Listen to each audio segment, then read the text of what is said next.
Hati rusa yang haus, rindu aliran sungaimu.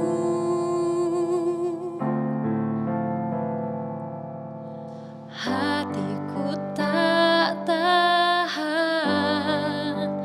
menunggumu.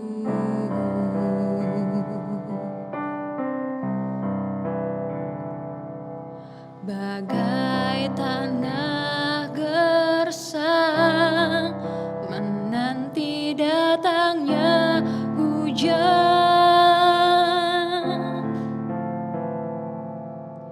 begitupun jiwaku, Tuhan.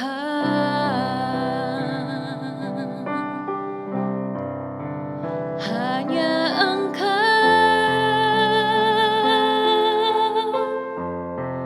pribadi yang mengenal hatiku, tiada yang tersembunyi bagimu. Seluruh isi hatiku Kau tahu, dan bawaku untuk lebih dekat lagi padamu, tinggal dalam indahnya dekapan kasih-Mu.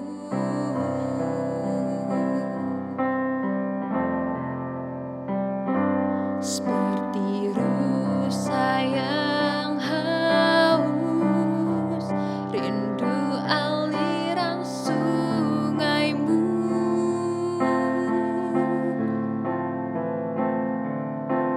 Hatiku tak tahan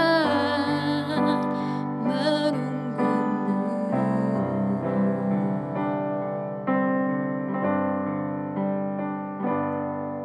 Bagai tanah gersang menanti datangnya hujan,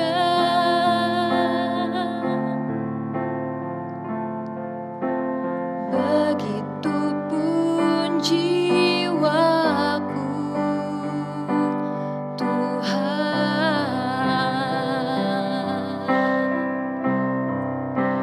Hanya Engkau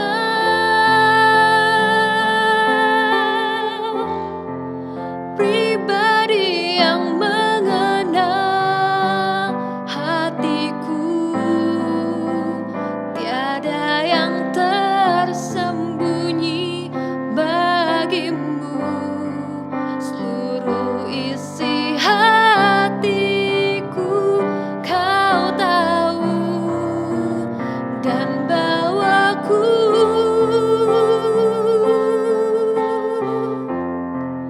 untuk lebih dekat lagi padamu, tinggal dalam indahnya dekapan kasih-Mu.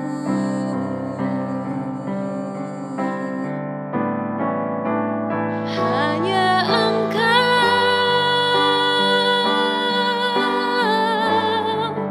pribadi yang mengenal hatiku, tiada yang tersembunyi bagimu. Seluruh isi hatiku Kau tahu, dan bawaku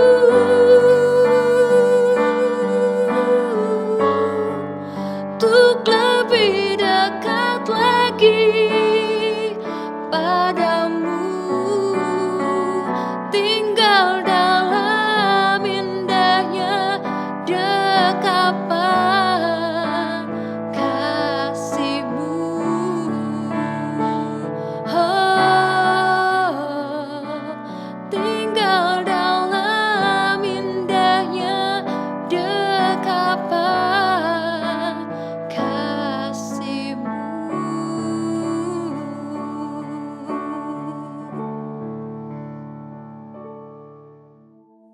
Shalom Bapak Ibu Saudara, tiba saatnya kita akan mendengarkan firman Tuhan. Sebelumnya mari kita berdoa bersama-sama. Bapa, terima kasih untuk waktu ini Tuhan. Sebentar kami mau mulai mendengarkan firman Tuhan. Kami arahkan dan kami serahkan hati dan pikiran kami hanya ke dalam tangan-Mu. Dalam nama Tuhan Yesus kami berdoa, haleluya, amin. Ya Bapak Ibu Saudara, kembali lagi di KIS Online ini. Pada saat ini saya mau membagikan firman Tuhan dengan tema hidup yang serupa dengan Kristus. Kehidupan orang Kristen atau orang Kristiani itu harusnya bisa mencerminkan kehidupan yang seperti Kristus.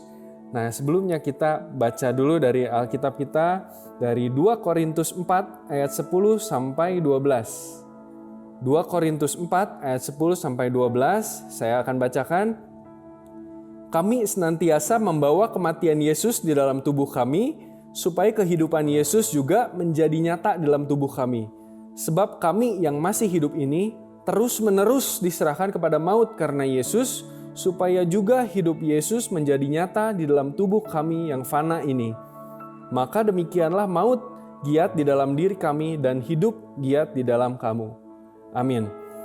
Ya, kehidupan seorang percaya, seorang Kristen yang sudah lahir baru itu seharusnya ada dua hal. Berpusat pada Kristus dan hidup seperti Kristus. Nah, artinya apa? Hidup berpusat pada Kristus menempatkan Yesus atau Kristus jadi pusat dari segala-galanya. Dan yang kedua ini, hidup seperti Kristus. Kita meniru atau melihat Kristus sebagai contoh hidup kita. Kedua prinsip ini yang seharusnya menjadi pergumulan dan perjuangan yang perlu diperjuangkan setiap hari oleh orang-orang Kristen. Hidup serupa dengan Kristus atau Christ-like, bisa disebut seperti itu, bukan merupakan sebuah titik tujuan, melainkan sebuah proses yang fluid yang harus dicapai dan terus diperjuangkan oleh orang-orang Kristen. Jadi kehidupan serupa Kristus ini merupakan perjuangan seumur hidup. Selama kita hidup di dunia ini sampai waktu kita habis. Ya Bapak Ibu Saudara, kalau kita melihat kehidupan serupa dengan Kristus itu bukanlah suatu status atau suatu hal yang dapat dengan sendirinya kita dapatkan. Kehidupan yang serupa atau menjadi serupa dengan Kristus itu harus dengan niat atau dengan intensi yang sengaja. Jadi kita harus mengusahakan memperjuangkannya supaya hidup kita boleh menjadi seperti Kristus. Yang pertama, kalau kita tadi lihat di surat Korintus yang kedua, Rasul Paulus menulis kepada jemaat di Korintus bahwa adanya di ayat 10 itu. Yang pertama itu, ayat 10 saya bacakan kembali, kami senantiasa membawa kematian Yesus di dalam tubuh kami. Yang pertama ini, poin pertama, kematian Kristus, kematian Yesus ya, sebagai syarat awal untuk kita bisa menjadi serupa dengan Kristus. Nah, kalau kita lihat, orang percaya itu bukan membawa Yesus yang mati, melainkan membawa kematian Kristus. Di sini di ayat 10 jelas dikatakan, ini bicara mengenai esensi, kondisi, dan status. Kalau di versi bahasa Inggrisnya itu dikatakan, bukan the death of Jesus, tapi the dying of Jesus. Nah, kalau lihat di kamus itu sebetulnya kematian yang di sini death bukan menekankan pada akhir dari sebuah kehidupan, melainkan kematian ini diterjemahkan dying. Dying ini merupakan sebuah proses menuju kondisi mati, termasuk di dalamnya pilihan dan sikap kita dalam memulai proses tersebut. Nah, jadi orang percaya membawa kematian Kristus berarti juga membawa kuasa kebangkitan Kristus. Itu bukan berarti kita membawa, menerima fakta, Yesus itu mati. Bukan itunya, tetapi kita menangkap atau membawa esensi dari kematian Kristus, bahwa dia telah menang atas maut, dan dia berkuasa, dan dia bisa bangkit pada hari yang ketiga. Dan itu yang harus dibawa, semangat itu, esensi itu yang harus dibawa oleh setiap orang percaya, oleh orang-orang Kristen. Jadi ketika kita membawa kematian Kristus, artinya kita sudah beroleh keselamatan yang membuat kita seutuhnya selamat. sudah selesai di atas kayu salib. It is finished, kata Alkitab ya. Kita melakukan pekerjaan baik, melayani sesama, berusaha bekerja, bukan untuk menambahkan dampak atau peran dalam karya salib Kristus. Karena karya itu sudah selesai. Tidak diperlukan usaha manusia sedikit pun. Sepenuhnya itu adalah anugerah Allah dan telah selesai dilakukan oleh Kristus di atas kayu salib. Jadi membawa kematian Kristus itu menjadi anugerah kehidupan nyata bagi kita yang dapat kita rasakan sekarang ini di dunia ini. Sebelum pada nanti di akhirnya, di akhir zaman, kita akan seutuhnya menikmati kehidupan kekal di sorga. Jadi kita hanya bisa merasakan sebagian karena di dunia ini tidak ada yang sempurna dan belum bisa sempurna. Filipi 2 ayat 12. Rasul Paulus menulis surat kepada jemaat di Filipi, katanya, "Hai saudara-saudaraku yang kekasih, kamu senantiasa taat, karena itu kerjakan keselamatanmu dengan takut dan gentar." Saya potong sampai di sini. Saya mau garis bawahi, kerjakan keselamatan dengan takut dan gentar bukan dalam arti kita membantu tanda kutip atau memberi kontribusi kepada keselamatan yang telah kita terima. Itu sepenuhnya adalah karya Kristus, karya Allah sendiri. Kita tidak ada dampaknya sedikit pun pada keselamatan yang kita terima. Karena itu adalah anugerah semata. Artinya, kita tidak turut ambil bagian, tapi kita dituntut untuk berkarya dalam kehidupan yang sudah diselamatkan itu. Apa yang bisa kita perbuat setelah kita diselamatkan? Kerjakan keselamatanmu dengan takut dan gentar yang Paulus tekankan dan Paulus surati kepada jemaat di Filipi adalah di dalam keselamatan kita mau memberikan karya apa, memberikan kontribusi apa untuk tubuh Kristus, untuk Allah. Itu yang kita, orang-orang percaya dituntut untuk mengerjakan keselamatanmu dengan takut dan gentar. Jadi pertanyaannya adalah bagaimana caranya berkarya dalam rangka mengerjakan keselamatan? Itu mungkin yang ada di pikiran kita sekarang. Tidak usah jauh-jauh Bapak Ibu Saudara. Lakukan bagian kita sesuai talenta kita, sesuai karunia yang Allah berikan kepada setiap kita masing-masing. Dengan membawa semangat kematian Kristus dalam setiap langkah kita, yang juga kita harus menjunjung semangat kebangkitan Kristus. Bukankah dengan demikian Kristus dinyatakan atas setiap usaha dan karya kita dalam setiap pekerjaan, aktivitas apapun, semangat itu kita bawa. Esensinya semangat kematian Kristus kita bawa kemana-mana. Jadi ketika orang lain melihat kita, orang tersebut akan melihat Kristus. Kristus yang dinyatakan atas hidup kita dan Dia sendiri, Kristus sendiri yang dimuliakan. Kematian Kristus itu sebagai prinsip dasar untuk kita menghidupi hidup yang serupa dengan Kristus. Itu yang pertama Bapak Ibu Saudara. Lalu kalau kita lihat tadi di 2 Korintus pasal 4 ayat yang ke-11, di situ dikatakan, sebab kami yang masih hidup ini terus-menerus diserahkan kepada maut karena Yesus. Nah, yang kedua ini mau saya garis bawahi, terus-menerus diserahkan kepada maut. Jadi ada kematian tubuh, tanda kutip. Jadi yang tadi pertama kematian Kristus harus kita pegang, yang kedua ada kematian tubuh. Maksudnya apa?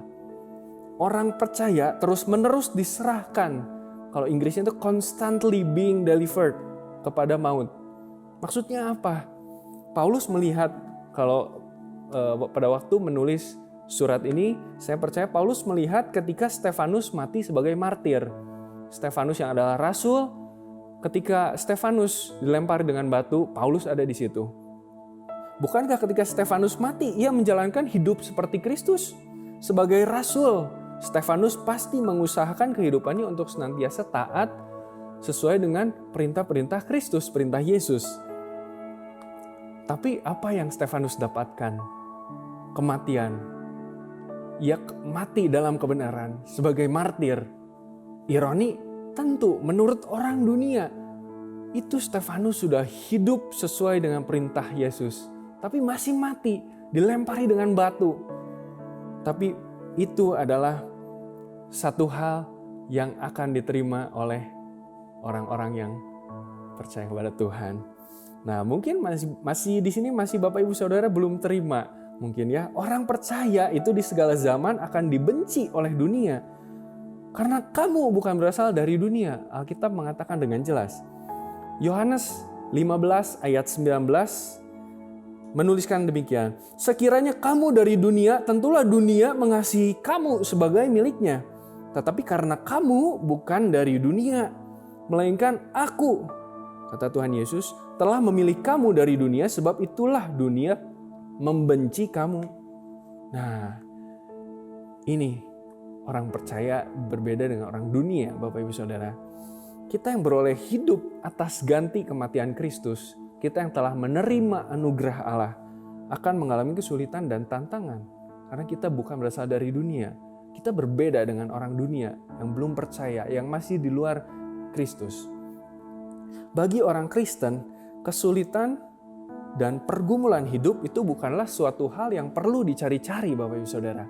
Kadang ada yang mungkin hidupnya saat ini sedang ada di lembah, sedang ada di puncak. Oh, menurut Alkitab, mungkin Bapak Ibu Saudara pikir, oh kita harus cari kesulitan dan kita cari tantangan supaya kita lebih lumrah hidupnya dalam keselamatan. Bukan seperti itu, Bapak Ibu Saudara. Kesulitan dan pergumulan adalah suatu hal yang pasti akan dihadapi orang Kristen. Bukan sebagai syarat menjadi Kristen, tetapi sebagai konsekuensi hidup Kristiani. Karena kita berbeda dengan dunia. Sebagai syarat, bukan sebagai syarat, tapi sebagai konsekuensi. Karena kita orang Kristen, orang yang sudah percaya dan beroleh iman kepada Kristus. Ketika kita mempertahankan kebenaran firman Tuhan dan berusaha untuk tinggal di dalamnya, maka kita melawan keinginan daging dan kehendak duniawi kita. Inilah state di mana kondisi keadaan di mana orang Kristen mengalami tanda kutip kematian tubuh, melawan dan membunuh keinginan duniawi kita. Jadi kehidupan orang Kristen itu setiap hari merupakan pertempuran antara rohani dan jasmani. Rohani tahu yang benar, tapi jasmani itu berat mengikuti rohani. Mungkin di kehidupan sehari-hari sering kita temui mungkin yang bekerja dalam proyek pekerjaan. Ada proyek pekerjaan besar. Namun cara mendapatkan proyek itu tidak sesuai dengan kebenaran firman Tuhan. Apakah saudara akan ambil? Mungkin yang bekerja secara profesional, menempuh jenjang karir. Ada kesempatan untuk naik promosi, naik jabatan. Tapi dengan cara yang tidak benar. Apakah saudara akan ambil kesempatan tersebut? Apa pilihan kita? Jika kita mempertahankan iman kita, setidaknya kita akan mengalami dua hal. Kita akan mengalami kerugian. Yang pertama, adanya intimidasi sosial. Oh, orang Kristen ini terlalu suci, tidak bisa mengikuti aturan yang sudah biasa mungkin dilakukan di dalam proyek atau dalam perusahaan. Walaupun kita tahu itu salah. Yang pertama akan ada intimidasi sosial. Yang kedua apa? Adanya kerugian finansial tentu saja. Nah, lalu kita bagaimana? Pilihan kita mau memilih yang menguntungkan atau kita mau mempertahankan iman kita. Seringkali kita tahu yang benar, tapi kita maunya melakukan yang tidak benar, kecenderungannya ke sana.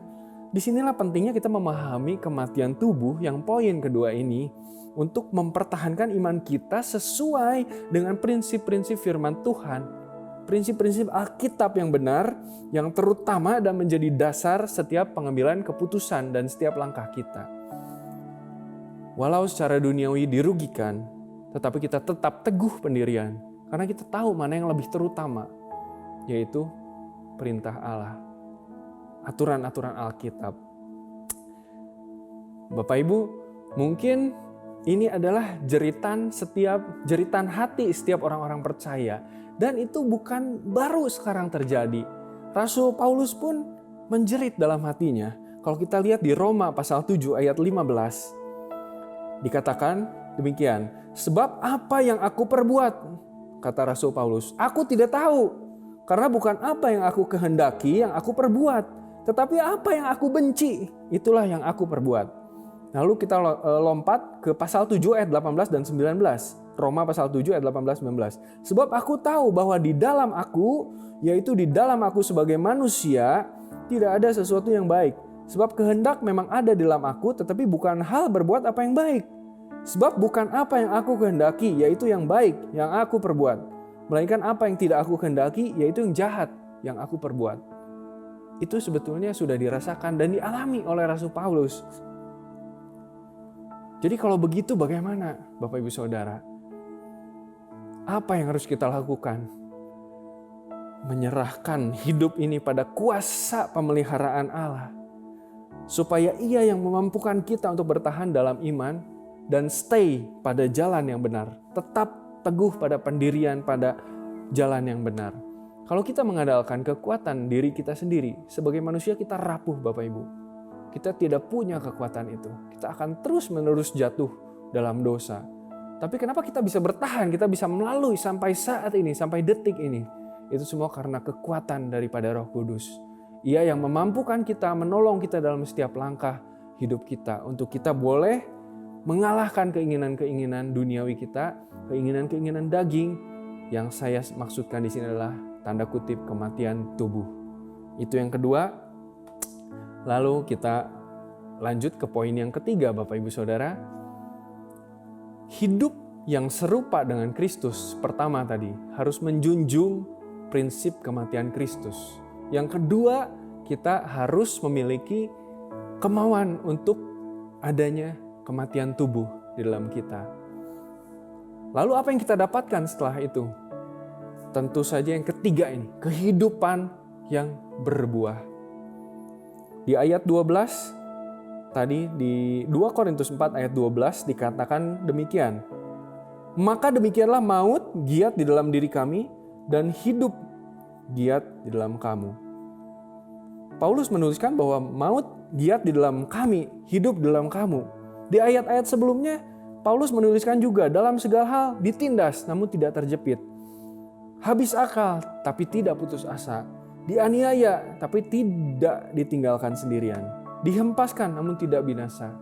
Jadi pergumulan dalam pelayanan dan hidup Paulus, kalau kita lihat di dalam Alkitab itu sudah jatuh beberapa kali Paulus masuk penjara, dianiaya, disiksa, dalam kesulitan, tantangan, kesusahan. Tapi Paulus tetap maju. Dan apa hasilnya? Mungkin sebagian saudara akan berpikir dan bertanya-tanya sampai saat ini ya, sampai detik ini. Oh, itu berarti saya harus mengalami penindasan dan penganiayaan yang demikian ketika saya menghidupi kehidupan Kristiani saya. Tidakkah ada satu hal saja yang menyenangkan untuk saya dengar? Ada, saya katakan ada. Bawalah kematian Yesus kemanapun kau pergi. Sehingga kehidupan Yesus akan kita miliki dan rasakan. Baik di kehidupan sekarang maupun di kehidupan yang akan datang. Artinya kehidupan kekal. Sekarang kita bisa merasakan? Bisa, jelas bisa. Tapi masih tidak sempurna. Tapi kita setidaknya sudah merasakan dan mencicipi kehidupan kekal nanti.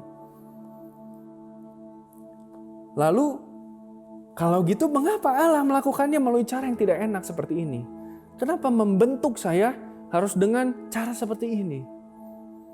Karena itu yang Allah lakukan kepada Yesus, kepada Kristus. Ketika Yesus tinggal di dunia ini, menghidupi kehidupan sebagai manusia di dunia ini, Allah melakukan demikian kepada Yesus. Melalui kesulitan dan tantangan hidup, maka Yesus menghasilkan buah dari pelayanannya di dunia ini. Itu pattern atau pola yang dilakukan Allah untuk membentuk Yesus. Itu juga yang akan dilakukan Allah terhadap kita, anak-anaknya. Begitu Bapak Ibu Saudara. Ada satu lagu seperti ini. Ku mau sepertimu Yesus, disempurnakan selalu. Nah, sampai sini dulu saya potong. Mau seperti Yesus? Kalau ditanya seperti itu, mau pasti jawabnya. Mau disempurnakan? Mau. Tapi satu-satunya cara adalah dengan membentuk kita menjadi sempurna. Dan pembentukan itu pasti sakit Bapak Ibu Saudara dan penuh perjuangan. Ada harga yang harus dibayar. Contoh, ada batu yang dipahat oleh seorang seniman, bongkahan batu. ketika seniman itu akan membuat karya seni, batu tersebut akan dikikir sedikit demi sedikit. Sebelah sini, sebelah kanan, atas, dan bawah, semuanya dikikir sampai pada akhirnya menghasilkan suatu karya yang indah. Ada permukaan yang dibuang, Bapak Ibu Saudara. Contoh lainnya, orang yang fitness atau binaraga mungkin ya, ketika kita mau membentuk otot-otot di badannya, akan mengalami pegal pada ototnya setelah latihan. Ya mungkin ada Bapak Ibu Saudara yang melakukan ini. Karena otot yang ada itu akan, tanda kutip, dirusak, dipecahkan terlebih dahulu untuk kemudian otot tersebut melakukan recovery. Membentuk serat dan ukuran yang lebih baik. Jadi ototnya lebih bagus, lebih besar, dan lain sebagainya. Ada harga yang harus dibayar. Pegal dulu, sakit, linu. Itu namanya pembentukan. Tidak ada yang instan segala sesuatu. Nah, inilah pattern untuk mencapai kehidupan serupa dengan Kristus. Rela dibentuk supaya kita sesuai dengan tujuan dan peran yang ditentukan Allah bagi setiap kita di dunia ini. Mau seperti Yesus, mau sempurna. Mau jawabannya. Tapi kita harus mau juga dibentuk seperti itu. Lagu yang tadi dilanjutkan ya. Ku mau sepertimu Yesus, disempurnakan selalu. Dalam segenap jalanku, memuliakan namamu. Akhirnya apa Bapak Ibu Saudara? Ketika kita dibentuk sesuai dengan rencana Allah bagi setiap kita, maka kehidupan kita akan menghasilkan buah dan akan berbuah lebat. Maka buahmu itu tetap, kata Alkitab. Kita akan berbuah, setiap yang kita lakukan menghasilkan buah. Untuk siapa? Bukan untuk kita. Untuk kepentingan Allah. Untuk kemuliaan Allah. Untuk kepentingan tubuh Kristus. Untuk kemuliaan Allah. Itu Bapak Ibu Saudara. Kehidupan yang serupa dengan Kristus itu tidak terjadi dengan sendirinya. Harus kita usahakan. Bawalah kematian Kristus kemanapun kita melangkah. Dalam setiap aktivitas, dalam setiap kegiatan, dalam setiap pekerjaan, studi yang kita lakukan. Kita lakukan dengan sepenuh hati dengan membawa prinsip kematian Kristus. Jadikan itu sebagai dasar yang utama. Lawan dan taklukkan keinginan daging. Sampai kita mengalami kematian tubuh. Sehingga yang kita lakukan bukanlah mengejar ambisi pribadi kita. Melainkan mengejar kehendak Allah semata. Pada akhirnya, hanya Allah lah yang ditinggikan dan dimuliakan atas kehidupan kita. Amin, Bapak Ibu Saudara. Mari kita berdoa. Bapak, terima kasih kalau pada saat ini kami boleh mendengarkan firman Tuhan. Bagaimana kami boleh belajar untuk hidup seperti Kristus. Hidup serupa dengan Kristus. Itu merupakan satu perjuangan selama kami hidup di dunia ini. Namun kami percaya Roh Kudus yang akan memampukan setiap kita, memampukan untuk kita boleh melangkah selangkah demi selangkah di dalam iman dan jalan yang benar. Bantu kami untuk boleh memahami dan bertumbuh semakin serupa dengan Kristus. Kamu serahkan kehidupan kami, keluarga kami, pekerjaan kami, apapun yang kami lakukan, supaya kami boleh bertumbuh dalam iman yang benar kepada Engkau. Kami boleh semakin dewasa, berbuah, dan memuliakan nama-Mu di setiap apa yang kami lakukan. Terima kasih ya Bapa, dalam nama Tuhan Yesus, kami berdoa dan mengucap syukur. Haleluya. Amin.